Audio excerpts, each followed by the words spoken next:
Belə bir sualın izahına baxaq. Deyir ki, ABCD düzbucaqlı trapeziyasında AB 3, AD 7, D bucağı 45 dərəcədir. BC-ni tapın. AB-ni 3 verib. Baxın, bura 3'dür. AD-ni 7 verib. Yəni, buradan bura kimi olan məsafə 7-dir.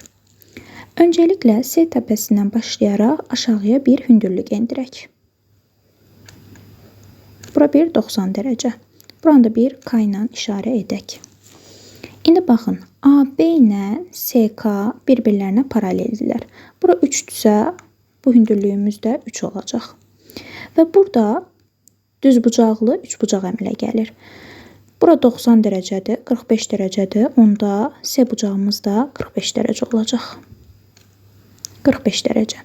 Və burada bərabər yanlı düzbucaqlı üçbucaq əmələ gəldi. Deməli, SK 3-dürsə, KD də 3 olacaq. Onda AK-nı artıq tapa bilərik. Ümumilikdə AD 7 idi. KD 3-dürsə, AK-nı tapmaq üçün AK bərabərdir 7 çıxılsın 3. O da bərabərdir 4-ə. AK-nı tapdıq ki, 4-dür. AK ilə də BC bir-birlərinə paraleldirlər və bir-birlərinə bərabərdilər. Bu 4-dürsə, BC də olacaq 4. Cavabımız 4.